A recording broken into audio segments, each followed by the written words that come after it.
Hello दोस्तों, कैसे आप सब। तो आज 3 फरवरी है और आज का हम लोग करंट अफेयर पढ़ेंगे जैसे डेली पढ़ते हैं। तो ये जो करंट अफेयर है किस एग्जाम के लिए महत्वपूर्ण है, अगर जानकारी के लिए हम लोग जाने तो अगर आप कोई भी एग्जाम देते हैं भारत का जिसमें करंट अफेयर पूछा जाता है तो उसके लिए महत्वपूर्ण साबित होगा। फिर भी जानकारी के लिए, अगर यूपीएससी का वनडे जो एग्जाम है, जैसे कि एनडीए का एग्जाम देते हैं, सीडीएस का एग्जाम देते हैं, सीएपीएफ का एग्जाम देते हैं, ईपीएफओ का एग्जाम देते हैं और पीसीएस का कोई भी एग्जाम देते हैं, जैसे यूपी पीसीएस हो गया, एमपी का पीसीएस हो गया, झारखंड का पीसीएस हो गया, राजस्थान का पीसीएस हो गया। हम लोग जानते हैं कि वहाँ 30 से 35 क्वेश्चन क्या होता है करंट अफेयर का पूछा जाता है। 40 से 42 क्वेश्चन तक भी पूछ लिया जाता है करंट अफेयर का। अगर आप डेली करके जाते हैं तो आपका एक भी क्वेश्चन छूटने का चांस नहीं होता है। फिर भी अगर बैंक का कोई एग्जाम देते हैं, एसएससी का कोई भी एग्जाम देते हैं, रेलवे का और भी जो कम्पिटिटिव एग्जाम है, उस सारे एग्जाम में आपका 100% क्वेश्चन सोल्व करके आइएगा अगर इतना डेली करके जाते हैं तो। वीडियो अच्छा लगेगा तो क्या करिएगा, लाइक करिएगा, कमेंट करिएगा, शेयर करिएगा, सब्सक्राइब करिएगा और बेल आइकन को दबा के रखिएगा। ये जो करंट अफेयर है फुल स्टैटिक्स के साथ पढ़ाया जाता है ताकि आपके पास बैकग्राउंड का भी नॉलेज साथ में साथ तैयार हो जाए। और आजकल तो ऐसा ट्रेंड्स है कि जो करंट में जारी रहता है उसी का स्टैटिक्स पूछ लिया जाता है, तो लगता है कि करंट मतलब कि पास्ट का क्वेश्चन है, मतलब स्टैटिक्स क्वेश्चन है, लेकिन क्या होता है कि वो करंट में जारी था इसके लिए वो क्वेश्चन पूछा जाता है। मेन कारण ये रहता है। तो पहला अगर क्वेश्चन की ओर चले तो पहला क्वेश्चन है कि विश्व आर्द्र भूमि दिवस कब मनाया जाता है, मतलब वेटलैंड डे कब मनाया जाता है, वर्ल्ड वेटलैंड डे जो है कब सेलिब्रेट किया जाता है, ये आपको बताना है। तो पहला जो ऑप्शन है 2 फरवरी को, दूसरा ऑप्शन है 1 जनवरी को, तीसरा ऑप्शन है 2 जनवरी को और चौथा ऑप्शन है 1 जनवरी को। ठीक है, तो इसका जो सही उत्तर क्या है आपका 2 फरवरी को हर साल क्या है मनाया जाता है। ये जो वेटलैंड डे है किस लिए मनाया जाता है, सबसे बड़ी बात ये जानना है कि किस लिए मनाया जाता है, आखिर में क्यों ऐसा है वह जो वेटलैंड डे मनाया जाता है। वेटलैंड डे है जो आर्द्र भूमि है, हम लोग देखते हैं जहां पानी जम जाता है, चाहे तो आर्टिफिशियल रूप से चाहे तो नेचुरल रूप से। जहां पे पानी जम जाता है वहां पे क्या होता है, दलदला जमीन बन जाता है। वो जो जमीन होता है, वाटर रिचार्ज जो होता है, ग्राउंड वाटर जो रिचार्ज होता है, जमीन के अंदर जो पानी रहता है उस जो निकाल कर हम लोग पीते हैं, खेत पटाते हैं, सिंचाई करते हैं, उसको ये रिचार्ज करने में क्या करता है, बहुत ज़्यादा मदद करता है। और भी जो जीव है, बहुत तरह के पक्षी है यहाँ पे रहता है, उसके लिए ये आवास प्रोवाइड करता है। ठीक है, इतना बात याद रखिएगा। उसी के नुकसान ना होने के लिए, आर्द्र भूमि को खत्म ना करने के लिए, जागरूकता फैलाने के लिए हर साल ये क्या होता है 1997 ईस्वी से 2 फरवरी को ए वेटलैंड डे मनाया जाता है। इतना बात याद रखिएगा। इस बार का जो थीम क्या है कि it's time for wetland restoration, इस साल का क्या है थीम है। फिर भी अगर इसका बैकग्राउंड जाने कि इसका स्टैटिक्स के बारे में जाने तो रामसर साइट जो है वेटलैंड जो है जिनका अंतर्राष्ट्रीय महत्व है। और ये जो है कहाँ पे है रामसर। रामसर हम लोग तो बार बार बोल रहे हैं, लेकिन रामसर है क्या, रामसर एक जगह है और कुछ नहीं। वो कहाँ है, ईरान में है। और वहाँ क्या हुआ था कि 1971 में यूनेस्को द्वारा वहाँ पर अंतर्राष्ट्रीय आर्द्र भूमि एक संधि हुआ था ईरान में, एक रामसर जगह है वहीं पे। और ये जो है संधि कब कार्रवाई में आया तो 1975 में क्या हुआ, काम करना अपना शुरू कर दिया। और इतना बात जानना है, अगर कोई पूछे कि भारत में कितना अभी आर्द्र भूमि है, तो अभी टोटल भारत में कितना है तो 75 आर्द्र भूमि है। और सबसे ज्यादा आर्द्र भूमि कहाँ है, रामसर साइट कहाँ है, तो ये तमिलनाडु में है। तमिलनाडु में कितना है तो 14 है। और उसके बाद सेकंड पोजीशन पे कहाँ है तो यूपी में है 10 है। इतना बात आपको याद रखना है रामसर साइट से रिलेटेड। ठीक है, दूसरा क्या है कि हाल ही में क्या हुआ कि ब्रिटेन में इंडिया यूके अचीवर्स ऑनर्स द्वारा लाइफ टाइम अचीवमेंट अवार्ड किसे सम्मानित किया गया है, ये आपको बताना है। तो पहला ऑप्शन है डॉक्टर मनमोहन सिंह को, दूसरा है बिमल जलान को, तीसरा है रघुराम राजन को और चौथा है एस सुब्बाराव को। तो इसका जो सही उत्तर क्या है, डॉक्टर मनमोहन सिंह को, जो अपने पूर्व प्रधानमंत्री भी रह चुके हैं, वित्त मंत्री भी रह चुके हैं, बहुत बड़े अर्थशास्त्रिक हैं। तो ये बात याद रखिएगा। इनको क्यों दिया गया है तो आर्थिक और राजनीतिक योगदान देने के लिए क्या हुआ है कि इंडिया यूके अचीवर्स ऑनर्स के द्वारा लाइफ टाइम अचीवमेंट अवार्ड दिया गया है इनको। ठीक है, इतना बात याद रखिएगा। और अगर जानकारी के लिए और भी इसमें जाने तो जो लाइफ टाइम अचीवमेंट ऑनर्स जो है ऑक्सफोर्ड और कैम्ब्रिज विश्वविद्यालयों में इनका योगदान को ये दर्शाता है। ये जो अवार्ड है किनका, डॉक्टर मनमोहन सिंह का। डॉक्टर मनमोहन सिंह 2004 से 2014 तक अपने प्रधानमंत्री भी रह चुके हैं। ठीक है, अगला क्वेश्चन क्या है कि हाल ही में 30वीं राष्ट्रीय बाल विज्ञान कांग्रेस आयोजन किस शहर में किया जा रहा है, ये आपको बताना है। तो पहला ऑप्शन है जयपुर, दूसरा ऑप्शन है मुंबई, तीसरा ऑप्शन है बेंगलोर और चौथा ऑप्शन है अहमदाबाद। तो इसका जो सही उत्तर क्या है, अहमदाबाद में किया जा रहा है। अहमदाबाद कहाँ, गुजरात में। ठीक है, 30वां राष्ट्रीय बाल विज्ञान कांग्रेस आयोजन 27 से 31 जनवरी 2023 तक कहाँ, अहमदाबाद में हुआ। और ये जो है अहमदाबाद साइंस सिटी में किया गया है। इसमें क्या किया जाता है कि विज्ञान को पढ़ाने और सिखाने के तरीका को बदलाव इसमें लाया जाता है। कैसे बदलाव लाया जाए यही इसमें सिखाया जाता है। और भी कि भौतिक और सामाजिक जो है वातावरण को जोड़कर इसमें लोगों को, जो बच्चा होते हैं उसको सिखाया जाता है। विज्ञान पढ़ाने के और सिखाने के तरीका को इसमें पढ़ाया जाता है। इतना बात याद रखिएगा। अगला है कि बजट 2023 से 2024 में 2 सालों के लिए 7.5% निश्चित ब्याज दर पर महिला के लिए एक नई बचत योजना शुरू किया गया है। उस योजना का नाम क्या है, ये आपको बताना था। पहला है महिला समान आय योजना, दूसरा है महिला समान बचत प्रमाण पत्र, तीसरा है महिला विकास बचत प्रमाण पत्र, चौथा है आपका महिला बचत प्रमाण पत्र। तो इसका जो सही उत्तर क्या है, बी है महिला समान बचत प्रमाण पत्र। ये बात याद रखिएगा। क्या हुआ है कि अभी एक योजना बजट में लागू किया गया 2 सालों के लिए। कितने सालों के लिए, 2 सालों के लिए। लड़कियों और महिलाओं को क्या होगा, जमा सुविधा, आप पैसा वहां जमा करिए और 7.5% के दर से आपको 2 सालों तक की अवधि तक आप जमा कर सकते हैं। और कितना रुपया उस पर मिलेगा, 7.5% मिलेगा आपको। और ज्यादा से ज्यादा इसमें रुपया कितना जमा कर सकते हैं, तो 2 लाख जमा कर सकते हैं। बहुत सारे लोग बहुत ज्यादा पैसे वाले हैं, तो अगर 2 करोड़ रुपया जमा कर देंगे तो उसका 7.5% बहुत ज्यादा हो जाएगा। तो इसीलिए क्या हुआ है कि एक लिमिट में पैसा डाला जाएगा, ताकि ब्लैक मनी भी कोई ना डाल दे। हर घर में लड़की है और हर तरह के स्त्री है, तो ये बात याद रखिएगा। ठीक है, वीडियो अच्छा लग रहा हो तो लाइक कमेंट शेयर सब्सक्राइब करते रहिएगा। अगला क्वेश्चन क्या है कि हाल ही में किस भारतीय क्रिकेटर जो है अंतर्राष्ट्रीय क्रिकेट के सभी प्रारूपों से संन्यास लेने की घोषणा किए हैं। तो कौन है, इनको बारे में आपको बताना है।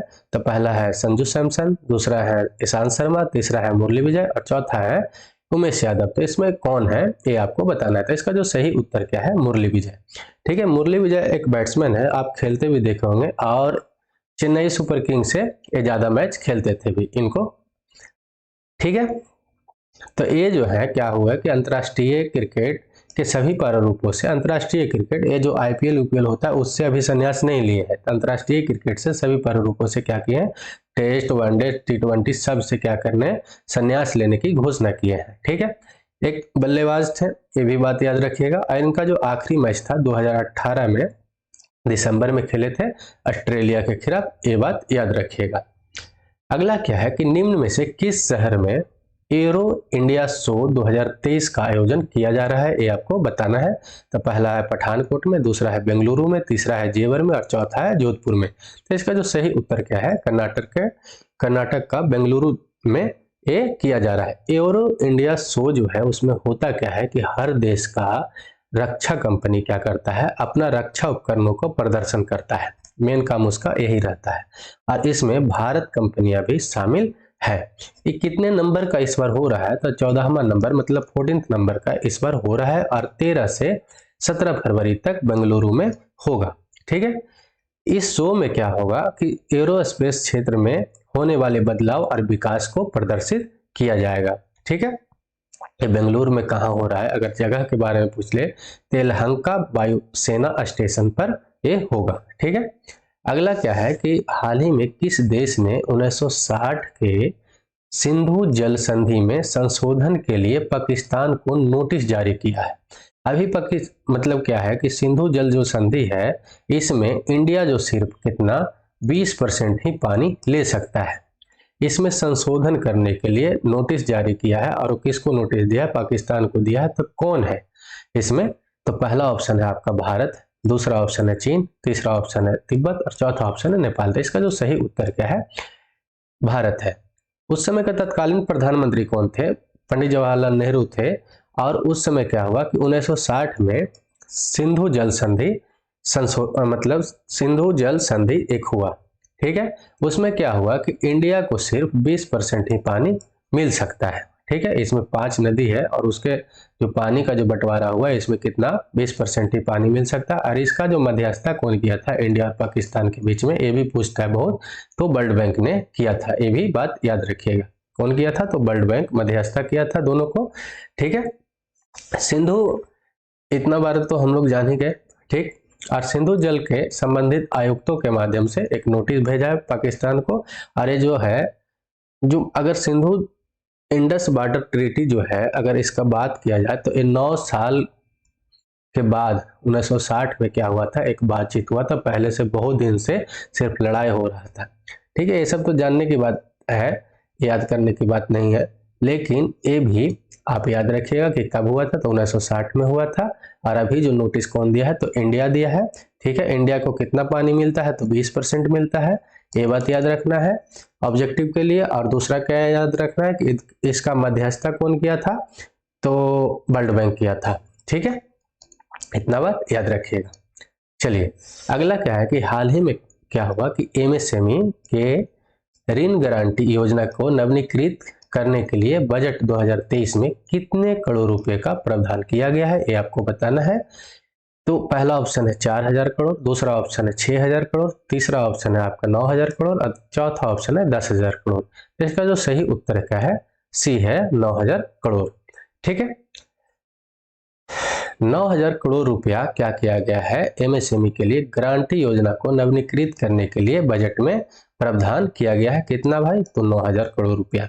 पिछले बजट में ये जो ऋण है, ऋण गारंटी योजना है, प्रस्ताव रखा गया था और इस बार क्या हुआ कि दे दिया गया है। ये जो 9000 करोड़ रुपये है नवीनीकृत किया गया है, कब मिलेगा, तो 1 अप्रैल 2023 से शुरू किया जाएगा, ठीक है। इसके अतिरिक्त क्या होगा कि इसमें 2 lakh crore collateral free loan मिलेगा। कोलेटरल फ्री लोन क्या होता है कि कोई जो लोन देने वाला होता है, जो बोरोवर लोन देता है, वो बिना गारंटर का लोन दे दे, बिना गारंटर का लोन दे दे, बिना गारंटी का लोन दे दे, उसको क्या कहते हैं, कोलेटरल फ्री लोन कहते हैं। एकदम सिंपल सी यही होता है कि बिना गारंटर के कोई लोन दे दे, उसको क्या बोला जाता है, कोलेटरल फ्री लोन बोला जाता है। अगला क्वेश्चन क्या है कि हाल ही में सड़क परिवहन राजमार्ग मंत्रालय ने कितने साल पुराने सभी सरकारी वाहनों को स्क्रैप करने की घोषणा की है। सरकारी वाहनों, ये बात याद रखिएगा, प्राइवेट को अभी नहीं किया गया है, तो सरकारी को।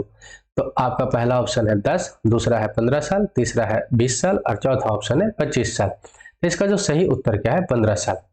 15 साल का पुराना जो भी गाड़ी सरकारी दफ्तर में या बहुत सारा गवर्नमेंट जो है, मतलब कि आईएएस है, आईपीएस है, बहुत ज़्यादा अधिकारी है और भी जो विभाग है, उसको हर जगह पे गाड़ी जो प्रोवाइड होता है, वो जो अगर 15 साल से ज़्यादा पुराना अगर गाड़ी हो गया है, उसको स्क्रैप करने की घोषणा कर दी है नितिन गडकरी।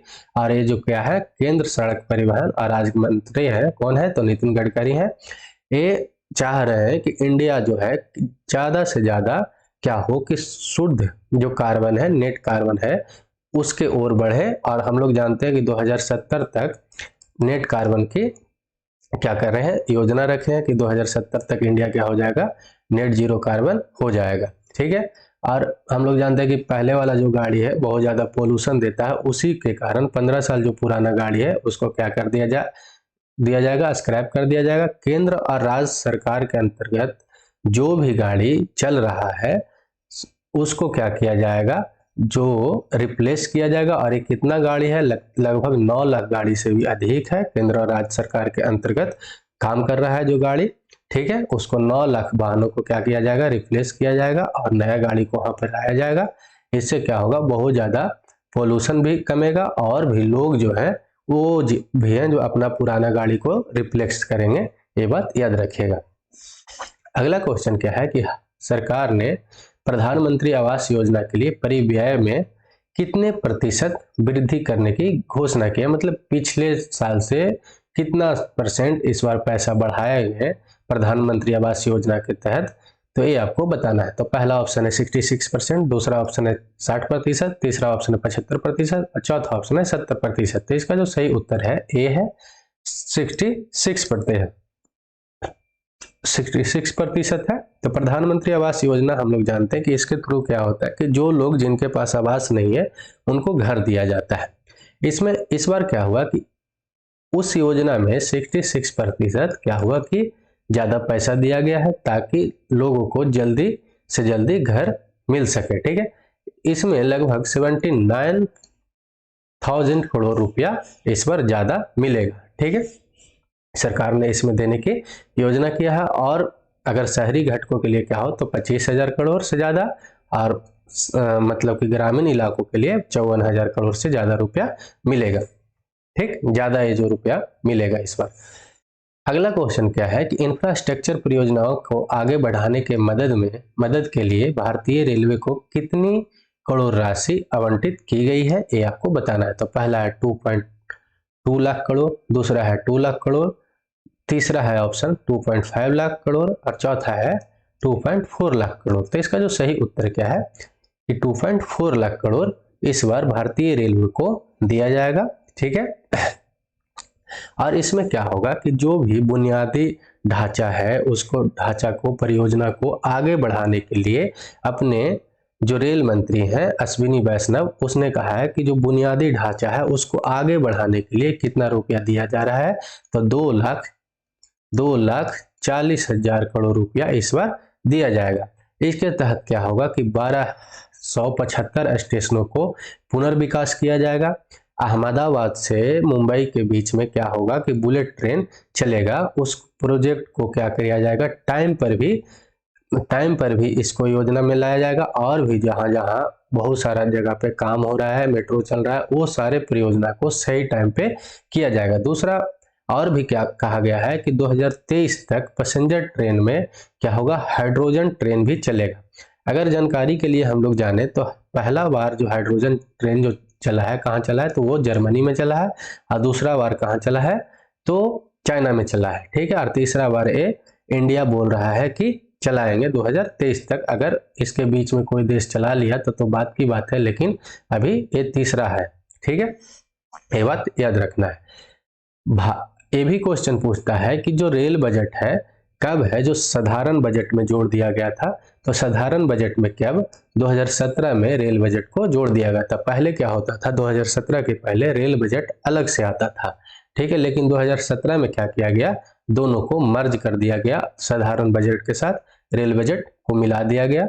और तो ठीक है, आज के लिए इतना ही। वीडियो अच्छा लगा हो तो लाइक करिएगा, कमेंट करिएगा, शेयर करिएगा, सब्सक्राइब करिएगा और बेल आइकन को दबा के रखिएगा ताकि आपके पास नोटिफिकेशन टाइम पे पहुंचता रहे। तो ठीक है, चलिए ठीक, जय हिंद, जय भारत।